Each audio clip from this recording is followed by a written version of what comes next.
So it's midnight, moving from Christmas Eve over into Christmas Day, and so that's the time when we light the Christ candle, the white candle in the middle, and we will keep all 5 lit all throughout Christmas Day.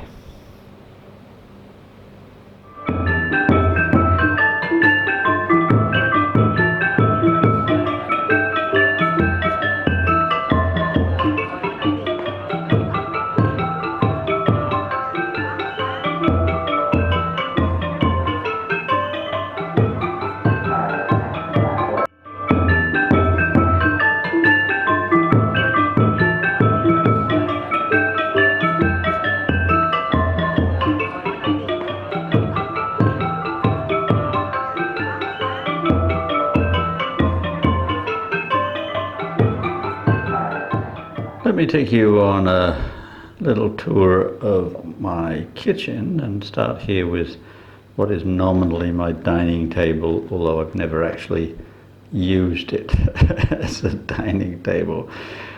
I had a lot of clutter on it before Christmas, and now I've used it as a kind of repository for Christmas things. You'll see in the foreground some of the kind of snacky things that we eat after Christmas dinner. Usually you may see over here we've got a little bit of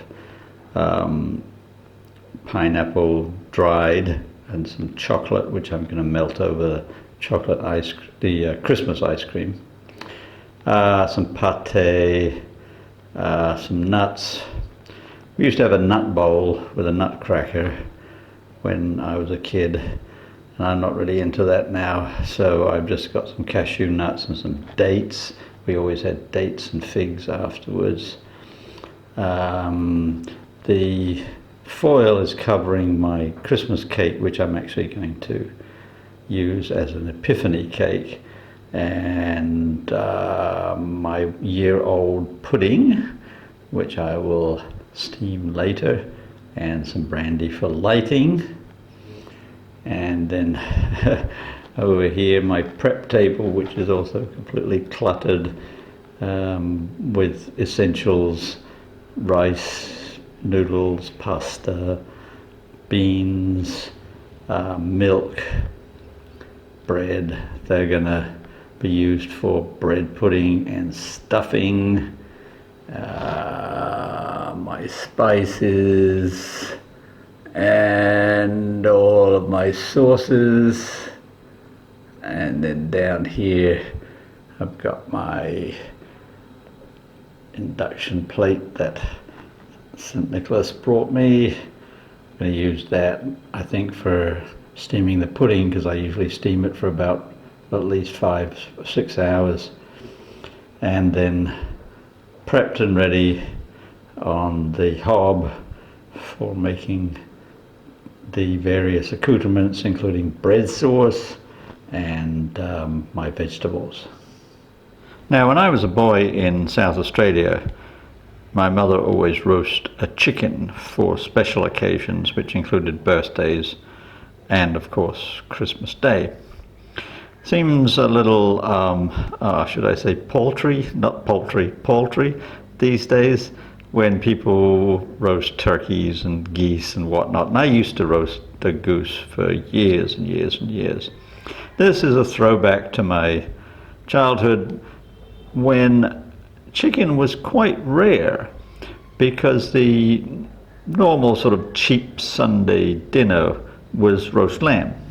Lamb was laughingly called 365 because you could have some cut of lamb any day of the year, and on Sundays we'd usually have a roast shoulder, but on special occasions we'd have a chicken, and I loved it, and I always craved a drumstick. I didn't realize at the time my mother usually got a bit of the breast and the wings, and I didn't realize until I was an adult that the wings are actually delicious.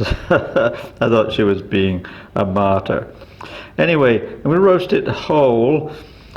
These days I normally spatchcock a chicken. That is, I cut it all the way down the backbone and fold it out. But I'm being hyper traditional today, so I'm going to leave it whole. I'm probably going to put a little bit of stuffing inside, but most of the stuffing I'm going to do outside, because when it's inside the bird it gets kind of soggy and a little bit unpleasant, whereas if it's done outside then it gets a little bit crispier and nicer. So I'm going to bake as hot as I can, 250 centigrade, which would be about 500 Fahrenheit. I always cook as hot as I possibly can. Right now all I'm doing is just air drying the bird. I'll use some paper towels as well too, because I want to brown and crisp the skin. So I'm going to attempt bread sauce, and I've never actually made it before. Part of the reason is that I don't really like it. But the way you do it is you stud an onion with cloves, which I've done here, and then you simmer it with milk and butter, and I'm going to add some shreds of nutmeg, and then you add diced up bread and you simmer it all together until it forms a thick paste, kind of like library paste as far as I'm concerned. Not crazy about it, but my mum used to make it every Christmas, so here goes. So this is step one. Simmer a mix of milk, the clove studded onion, other spices and butter for about 20 minutes. So here's my year-old Christmas pudding, looking beautifully dark and dense. It's been sitting in brandy for a year, and I took it out of the brandy and I'm placing it in some foil. Prefer cheesecloth, but I can't get it, so foil will have to do. And I'm going to cover it over and then steam it for at least 4 hours, probably longer, and the smell of it steaming will just absolutely fill up the apartment, which is the smell of Christmas for me. Now you can see that I've covered over the pudding and placed it in my steamer. I'm not quite ready to steam yet, but you can just get the idea. I'm going to use the induction plate. It's one of the great benefits of having it, is that I can use that and not take up the 2 rings that I'm going to be using for cooking. I've got to make gravy, I've got to make bread sauce, I've got to make green beans, I've got to make stuffing. So that's where the induction plate will come into its own. I can put the pudding on there to steam and just leave it and not worry about it and concentrate on things on my gas hob. So I'm getting ahead of the game a little bit here, so that I don't have too much to do once the chicken is roasting. So in this pan I have some chicken broth and I've added some leeks, and then over here I have some chopped up onions. This is going to be the stuffing. It's a whole onion and some olive oil, and I'm going to sweat that down, then add some chopped up bread and sage, and then I'm moisten it a little bit with stock. Now normally I would have a giblet stock to make the stuffing and the gravy, but I bought a rather large chicken that had unusually been already taken apart. There's no head, no feet, no innards, which is very unusual for Asia. But it's okay. I'm just going to use regular stock, and I'm going to make a mushroom gravy. Not what my mother did. My mother made a giblet gravy, but I'm going to make a mushroom gravy just because I like the taste a little bit better. Sorry, Mum. So you can see everything's merrily bubbling away. Here's my stock. I've actually added some celery to it, make it a little bit more complex. Some people add celery to their stuffing, but I don't. Mine is very pure, very simple, just onions, bread, and sage. That's it. And it's very clean, very, let's say, an honest English taste. Now you can see I've added some cubed bread, a couple of slices, not much. So 1 onion, 2 slices of bread, and a ton of sage. And I'm just going to roll it around in the olive oil on low heat, and I'm going to just moisten very slightly with a little bit of the stock, and then it'll be ready to go in the oven when needed.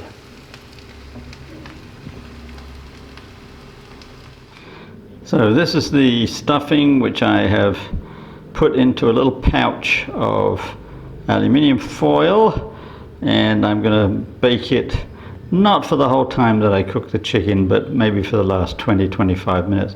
It'll get a little bit crispy, quite the opposite of stuffing inside the bird, which is normally pretty moist and I don't like that so much. Okay, I'm going to use a tripod now so that I can have hands free to make the gravy. And I said it was a mushroom gravy. It is a mushroom gravy, but it is heavily flavored in what I call Scarborough Fair fashion. That is parsley, sage, rosemary and thyme, and the mushrooms are just a little extra piece. First, sweat the onions.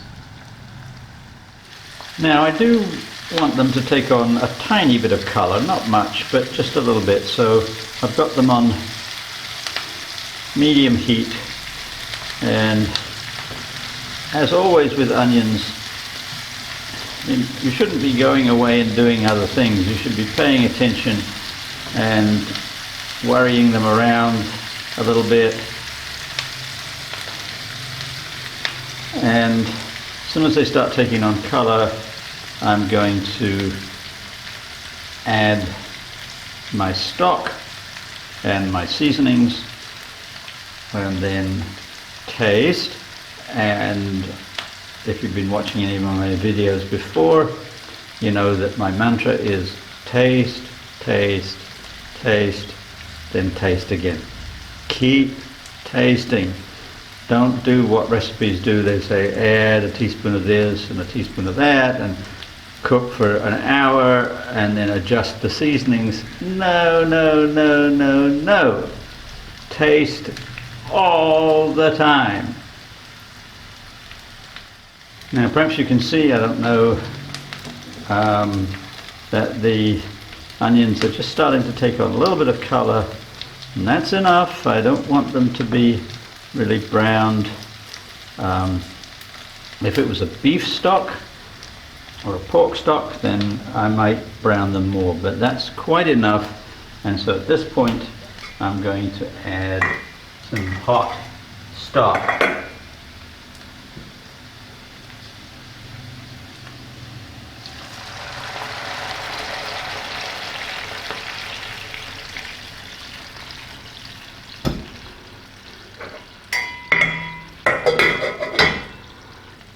Reasonably important to add hot stock so that you keep everything moving at an even temperature. Now I'm going to add my herbs.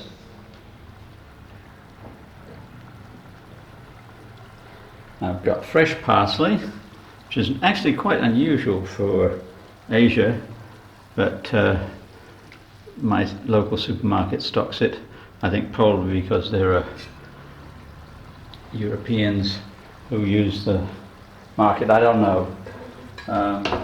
They have a number of European things that I can get, although I've never seen any Europeans in there.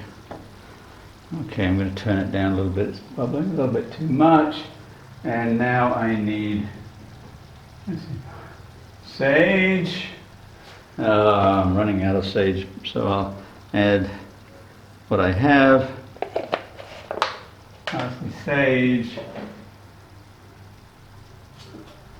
rosemary. Now I have ground rosemary, which is a little bit stronger than the leaves, so I have to be really careful here.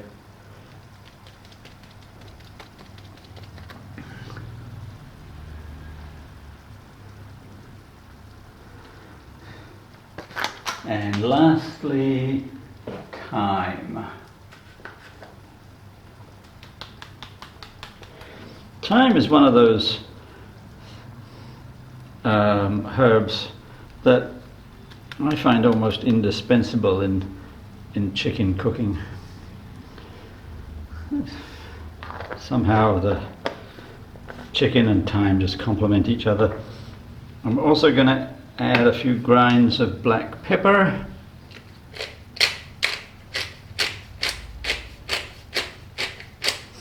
And now what I want to do is just let it simmer.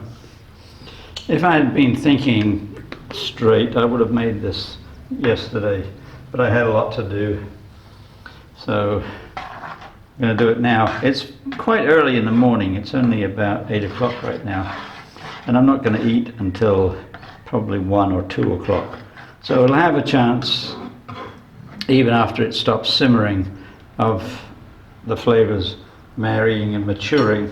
If I'd done it overnight, it'd be even better. But this is good enough. The last step, which I will do much later, is to add a thickening agent. Probably rice flour, because I'm in Asia. And I'll also add some mushrooms at some point. Well, the gravy's been simmering for about 20 minutes and I added some mushrooms. Mushrooms are not so much for flavor, they're like a second vegetable. I did do some tasting. I thought that the thyme was not coming forward enough, so I added a bit more. And I also added a bit more black pepper. I'm going to keep tasting. That's my mantra always, and it's something that every cook should remember.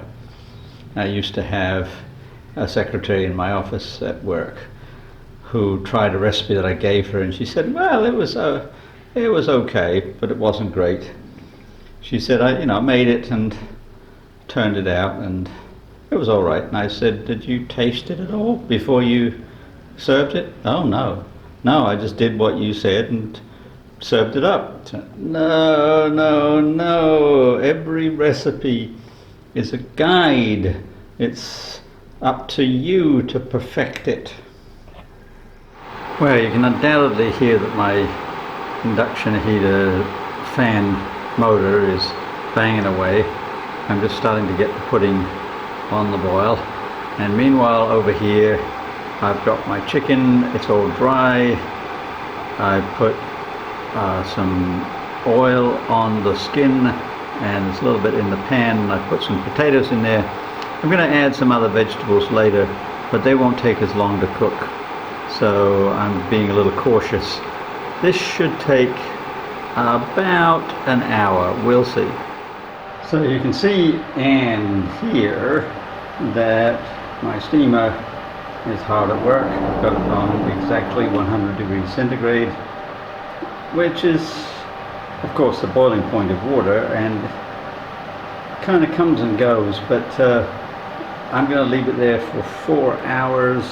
Meanwhile, over here I've got 3 slices of white bread cubed, and now I'm going to simmer and stir. I have to stir really constantly to avoid it sticking, and never done this before, but my hope is that it turns into a kind of pasty sauce.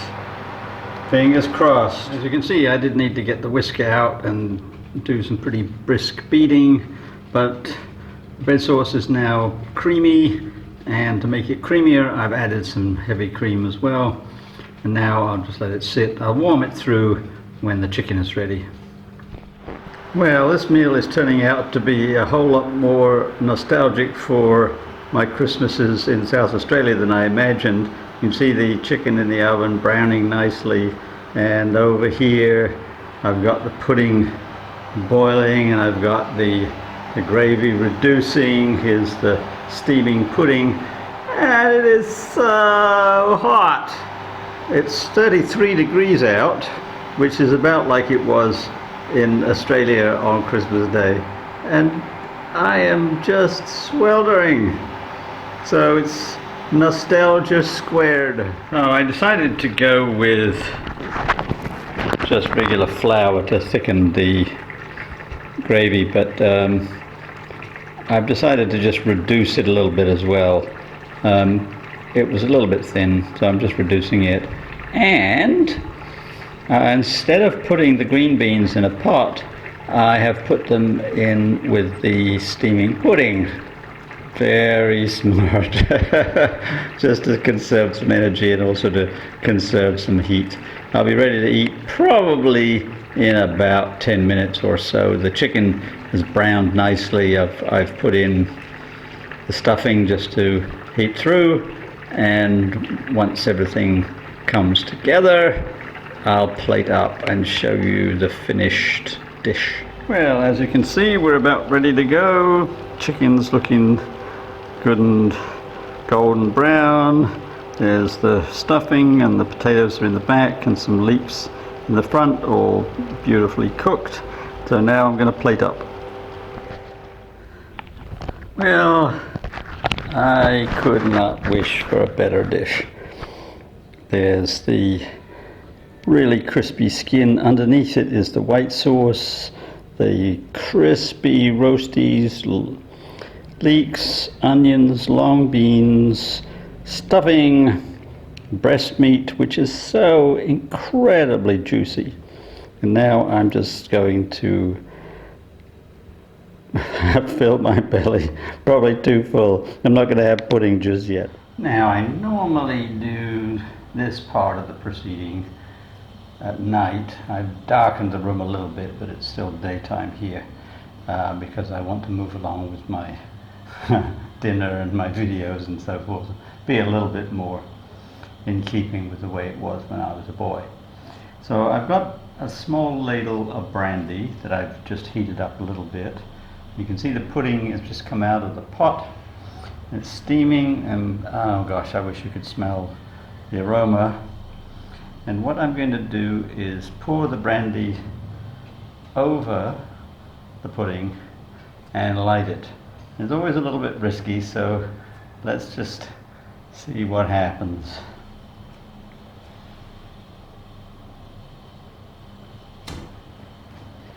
Oh, perfect, perfect, perfect, perfect.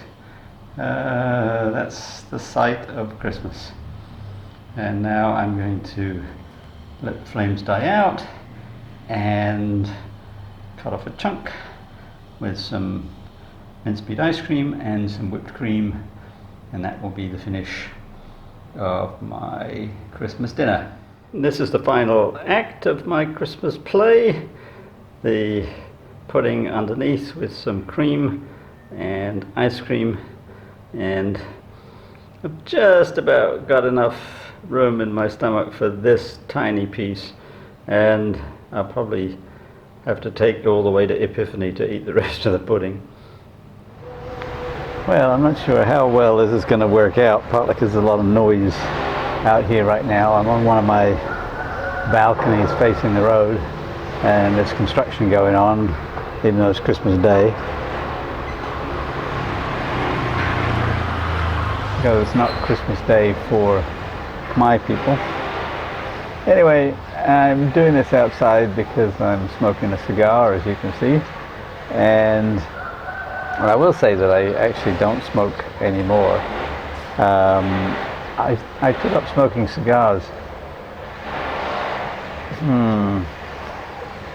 about 9 years ago in Buenos Aires, because Cuban cigars were available, and I thought it was a kind of minor act of rebellion against the United States embargo on Cuban goods, and probably not the wisest thing I've ever done. The reason I'm doing it now, apart from the fact that I wanted to smoke a cigar on Christmas, is that When I was a young boy in Australia, I always gave my father a cigar for Christmas. And we opened our presents at tea time, which is what it is now.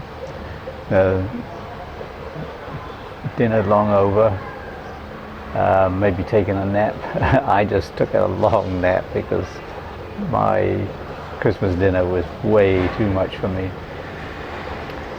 So we would have some cake and tea, and then we'd go to the tree, and the youngest in the family or somebody would dole out the presents, and my father would always get my cigar and then light up.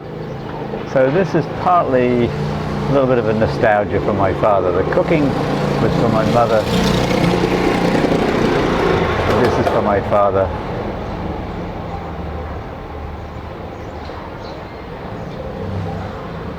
And I have very, very old memories of the smell of cigar smoke in our living room. Probably not as good a cigar as the one I've got now. This is a Cuban cigar. Not the biggest that I have ever smoked. It's actually kind of small because I really don't smoke. But make an exception for Christmas Day.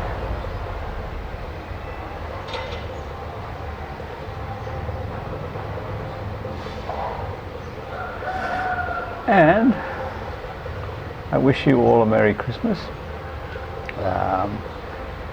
And I hope that you'll tell your friends about my videos.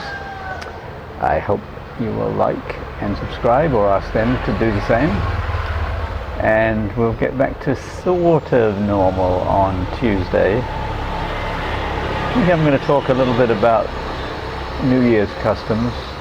I've done enough cooking for a little while, so let's put a stop to that. And then Friday, a week from today, is New Year's Day, and of course I'll show you my New Year's Day cooking, which also has long traditions associated with it.